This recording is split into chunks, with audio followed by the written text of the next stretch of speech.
निर्जला एकादशी व्रत करने वालों को वैवाहिक सुख, संतान प्राप्ति, धन में वृद्धि और तरक्की प्राप्त होती है।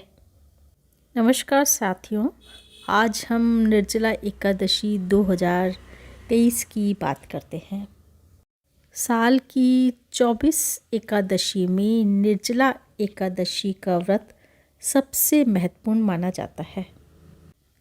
ज्येष्ठ की गर्मी में निर्जला एकादशी पर निर्जल व्रत करने वालों पर आजीवन माँ लक्ष्मी व विष्णु की कृपा बरसती है।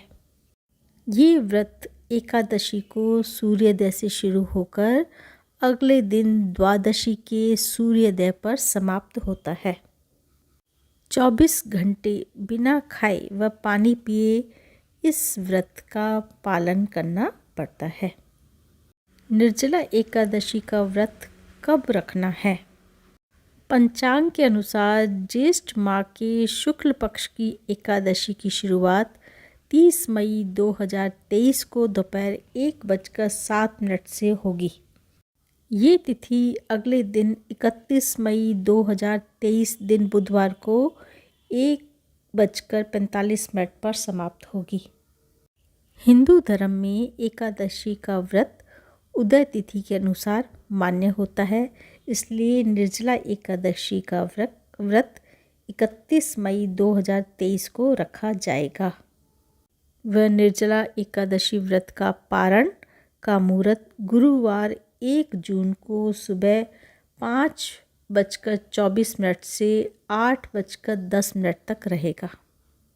निर्जला एकादशी की पूजा विधि किस प्रकार है?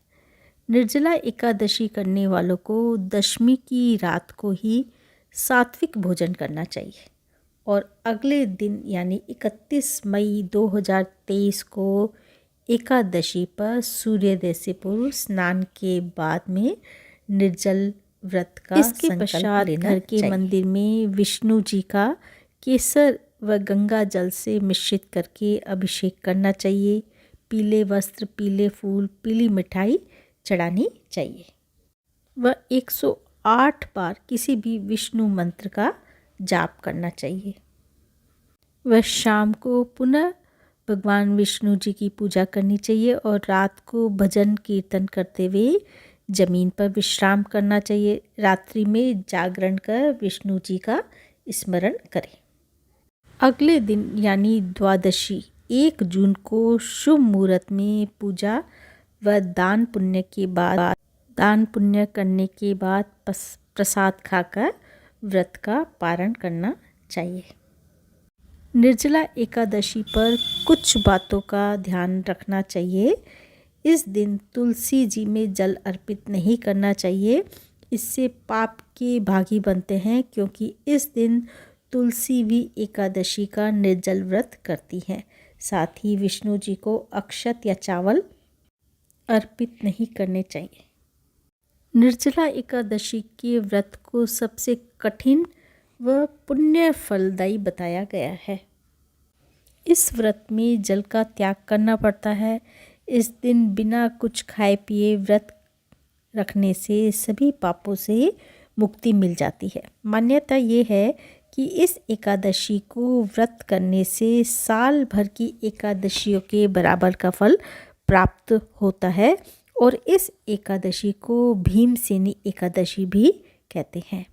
एक बार भीमसेन जी व्यास जी से बोले कि हे महाबुद्धिमान पितामह, मेरे सभी भाई द्रौपदी सहित एकादशी का व्रत करते हैं, लेकिन मेरे पेट में व्रक नामक अग्नि हमेशा जलती रहती है, जिससे मैं भूखा नहीं रह सकता। जब तक मैं जी भरकर भोजन न कर लूँ तो ये अग्नि शांत नहीं होती। इस पर वेद व्यास जी ने भीमसेन को बोला कि अगर तुम्हें स्वर्ग की अभिलाषा है तो तुम्हें एकादशी का व्रत जरूर करना चाहिए।